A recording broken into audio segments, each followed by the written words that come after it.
Halo, Assalamualaikum warahmatullahi wabarakatuh. Ketemu lagi di Januari Fun dengan aku sendiri, Joanna Channel. Ya, ketemu lagi dengan video yang baru. Hari ini kita akan ngomongin tentang jurnal resep UKOM ya. Video ini bisa ditujukan kepada siswa kelas 11 dan kelas 12 ya. Untuk UKOM itu adalah ujian kompetensi. Biasanya untuk siswa SMK itu dilakukan di kelas 3 semester kedua. Akan tetapi di tempat kita kelas 11 perlu juga untuk mempelajari ya, karena kita akan latihan terus menggunakan jurnal UKOM selama kelas 11 sampai ke kelas 12. Agar apa? Agar nanti kalian tidak kesulitan di akhir. Jadi kita akan bersusah payah di depan dulu sampai akhirnya nanti lancar sampai UKOM selesai. Di sini kita akan ngomongin apa aja. Yang pertama adalah pastinya isi jurnalnya ya, apa aja isi di jurnal ujian kompetensi, dan kemudian pengisiannya atau cara pengerjaannya itu akan seperti apa. Baik, kita akan ngomongin tentang isi jurnal UKOM terlebih dahulu. Ada beberapa poin di dalam jurnal UKOM, 8 ya. Yang pertama adalah kelengkapan resep, yang kedua adalah keterangan. Di dalam keterangan ini bisa berupa resep standar, isi zat aktif, keterangan dosisnya atau dosis pemakaiannya, obat tak tercampur atau usul perbaikan. Nah, ini opsional ya, tergantung daripada resepnya sendiri-sendiri. Kemudian nomor 3 adalah monografi.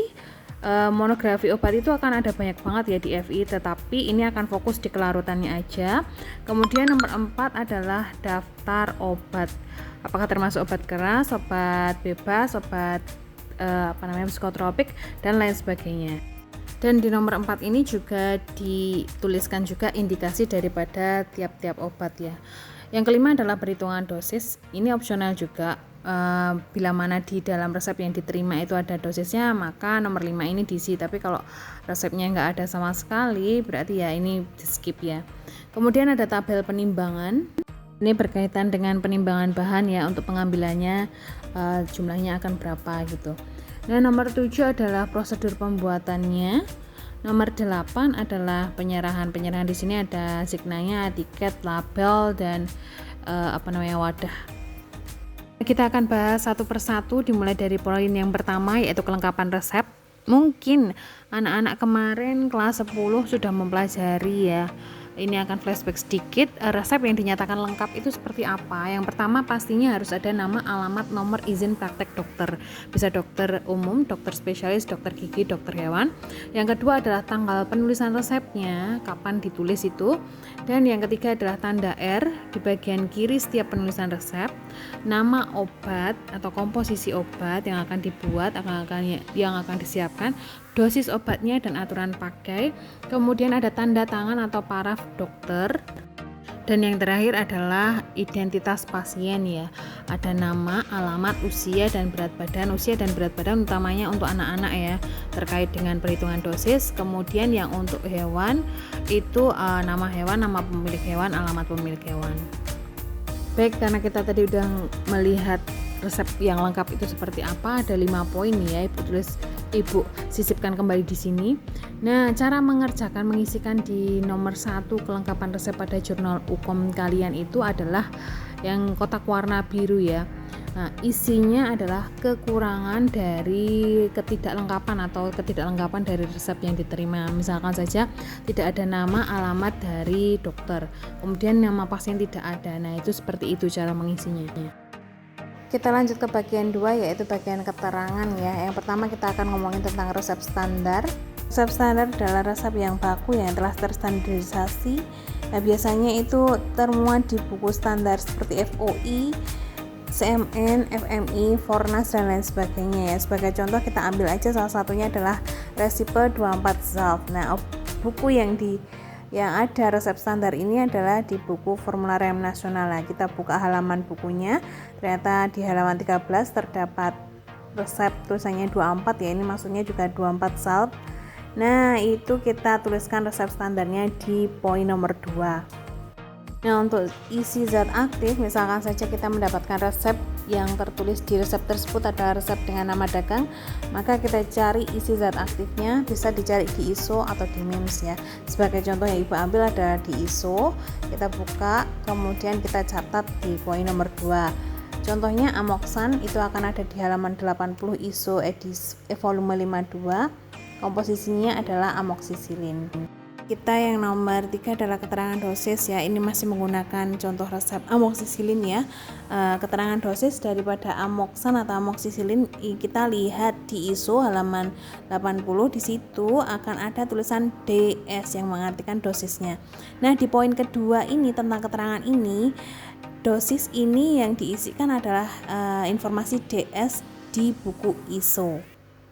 Nah, yang nomor D adalah OTT, adalah obat tak tercampurkan. Ini mungkin akan lebih sulit dibanding yang lain ya, karena kita nggak bisa lihat di buku mana, melainkan kita harus cari terlebih dahulu. Ini sebagai contohnya aja, ureum dan kalsium kloridum yang apabila dalam satu sediaan itu tercampur maka akan menyebabkan terjadinya suatu endapan kalsium karbonat ya. Jadi ini adalah bahan yang tidak dapat tercampurkan. Berkaitan dengan usul perbaikan, salah satu contohnya adalah mengusulkan mengganti sendok teh dengan sendok obat. Harapannya di sini agar pengambilannya itu terjamin ketepatan dosisnya. Dalam mengisi poin nomor 2 ini jangan lupa kita perlu menuliskan buku referensi ya. Kita ngambilnya di mana aja, kita tulis bukunya apa dan halamannya halaman berapa. Nah, sebagai gambaran ya, yang nomor 2 itu tadi kita sudah mendengarkan penjelasannya di slide sebelumnya. Nah, nomor 2 kolom ini cuman langsung aja kita isi resep standar bila ada, isi zat aktif apabila resep itu terdapat nama dagang, kemudian keterangan dosis yang kita ambil dari buku ISO, OTT apabila terdapat obat yang tak tercampurkan, kemudian usul perbaikan bila mana ada yang perlu diusulkan. Nah, kita masuk ke poin yang ketiga tentang monografi. Sedikit flashback saja, untuk monografi itu merupakan suatu uraian ya. Kalau kita ngomongin tentang resep ya berarti uraian tentang suatu obat. Ingat, untuk mengambil informasi monografi itu pastinya kita mengambil di Farmakope Indonesia ya. Monografi itu sebenarnya isinya banyak sekali, ada kemurnian zat, ada identifikasi zat dan lain sebagainya, ada wadah penyimpanan juga. Nah, untuk yang di UKOM ini kita akan berfokus pada kelarutannya saja. Nah, sedikit informasi saja, monografi kelarutan ini akan diisi apabila sediaan yang akan diracik adalah sediaan cair atau larutan gitu, larutan obat keluar atau larutan dalam. Akan tetapi di luar daripada sediaan larutan, non larutan maksud ibu. Nah, itu berarti kita perlu men-skip bagian ketiga ini. Nah, kemudian kita perlu menuliskan bahwa resep merupakan sediaan titik-titik, dalam contohnya dalam misalkan puyer, sehingga tidak memerlukan data kelarutan. Oke, nomor 3 ibu ringkas, jangan lupa untuk monografi kita akan fokus ke kelarutannya saja, ngambilnya di buku Farmakope Indonesia, dan jangan lupa untuk ditulis halamannya. Kita beranjak ke poin nomor 4, yaitu daftar obat atau penggolongan obat dan indikasinya. Untuk penggolongan obat ini yang dimaksud adalah golongan dari obat ya, misalkan bebas terbatas, keras, psikotropik ataupun narkotik. Nah, cara mencarinya itu di mana? Yang pertama kita bisa melihat tanda obat langsung di bagian kemasan obat, apakah lingkar hijau, lingkar biru, atau lingkar dengan huruf K ataupun palang medali merah. Nah, kemudian dengan cara yang kedua adalah kita melakukan googling. Yang ketiga adalah kita mencarinya di ISO. Untuk mencari ISO itu lokasinya akan ada di sebelah kanan daripada nama produsennya atau pabriknya ya. Di situ akan ada inisialnya. Inisialnya adalah G atau K untuk golongan obat keras, N untuk narkotik, P untuk psikotropik, T untuk obat bebas terbatas, B untuk obat bebas. Nah, anak-anak bisa langsung coba buka aja ya. Misalkan ISO di volume 52 itu buka halaman 80. Contohnya Amoxan, di sisi kanan Amoxan akan ada nama produsennya. Kemudian di sisi kanan daripada nama produsennya akan ada kode K ya, maksudnya itu adalah obat keras. Jadi penggolongan obatnya melihat di inisial huruf di sisi kanan produsen. Untuk indikasi obat atau hasil kegunaan obat kita bisa mencari di dua. Yang pertama adalah di Farmakope. Kita langsung lihat di monografi suatu sediaan obat di bagian paling terakhir ya, ada khasiat dan penggunaan. Dan yang kedua akan kita cari di ISO. Kita bisa cari di ISO itu di bagian kata IN atau indikasi. Baik, nomor 4 kita langsung aja mengisinya. Caranya adalah tulis semua indikasi obat. Apabila di Farmakope itu tidak ada salah satu indikasi obatnya, kita bisa cari di ISO ya, dengan cara mencari bagian IN atau indikasinya. Kemudian untuk penggolongannya kita buka di ISO, kita runut obat, kemudian sisi kanannya ada nama produsen. Nah, di sisi kanan dari nama produsen itu adalah inisial dari golongan obatnya itu sendiri. Nah, nomor 4 itu ternyata akan ada kesimpulan. Nah, kesimpulan ini cara menulisnya adalah bila seluruh dari komponen suatu racikan obat merupakan golongan obat bebas semuanya, maka kesimpulan itu akan diisi seperti ini. Obat racikan merupakan obat bebas. Namun apabila ada salah satu komponen dalam racikan itu memiliki golongan yang lebih tinggi atau lebih keras misalkan diantaranya, maka kesimpulannya adalah obat racikan ini merupakan obat keras. Jadi mengikuti obat yang lebih keras. Kita mulai masuk ke poin nomor 5 yaitu perhitungan dosis ya. Perhitungan ini digunakan untuk menghitung dosis obat yang memiliki nilai DM dewasa ya, terutama untuk pasien yang memiliki usia di bawah 20 tahun. Usia 1-7 tahun menggunakan rumus Young, dan usia di atas 7 tahun 8-20 tahun menggunakan Dilling ya. Kemudian untuk mencari DM dewasa sudah pernah dikerjakan, yaitu menggunakan buku Farmakope edisi 3. Bisa cari di bagian monografi paling bagian bawah, dan bisa dicari di bagian tabel DM dewasa di bagian 959, dirunut secara alfabetis dan dilihat di bagian lajur dosis maksimum. Poin nomor 5 ini seperti yang telah kita pelajari sebelum mid semester ya.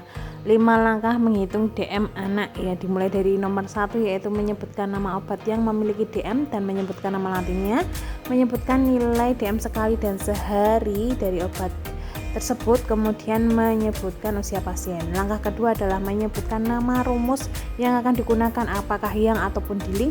Yang ketiga adalah melakukan perhitungan DM untuk usia pasien ya, yang sekali sehari, kemudian kesimpulannya akan seperti apa. Langkah keempat yaitu mencari dosis resep 1 kali pakai dan seharinya. Kemudian nomor 5 adalah perhitungan overdosisnya, persentase OD, dan diikuti dengan kesimpulan. Kita masuk ke poin yang nomor 7 yaitu nomor 6 tabel penimbangan bahan. Nah, di sini silahkan ditulis seluruh nama obatnya di dalam tabel. Kemudian jangan lupa untuk memperhatikan ada dan tidaknya tanda DTD di dalam resep ya, karena DTD ini cukup memberikan arti yang signifikan dalam penimbangan dan perhitungan dosis. Bila terdapat DTD, maka dosis yang disebut di dalam resep merupakan DR 1 kali pakai, sehingga hanya perlu mengalihkan dengan nomor row-nya untuk mencari jumlah penimbangan. Akan tetapi bila resep itu tanpa DTD, artinya dosis yang tersebut di dalam resep sudah merupakan jumlah pengambilannya. Baik, ini merupakan tabelnya ya. Tabelnya tinggal diisi saja nama obat semua dari obat yang ada di resep. Kemudian perhitungannya adalah DR 1 kali pakai dikalikan numero apabila resep itu terdapat tanda DTD. Nah, untuk jumlah pengambilannya itu merupakan hasil perkalian antara DR 1 kali pakai dengan numero ya, tinggal diisikan di situ. Kemudian ED itu akan diisi apabila kita sudah melakukan praktikum ya, kita langsung melihat bagian kemasan, kemudian ED-nya ditulis di bagian tabel. Baik, pada poin ke-7 ini adalah pembuatan atau prosedur pembuatannya. Ini anak-anak tinggal mengisikan saja karena prosedur sudah ibu bikinkan.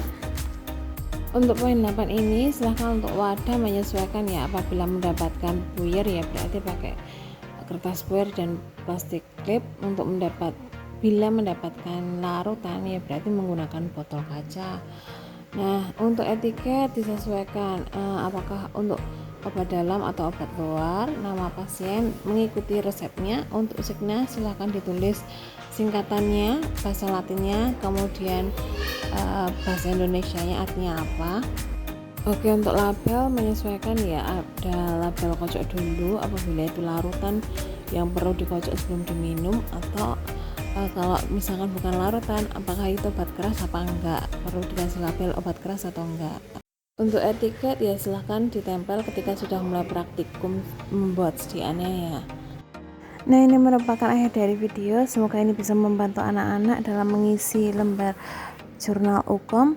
Terima kasih, banyak kekurangan mohon dimaafkan. Wassalamualaikum warahmatullahi wabarakatuh.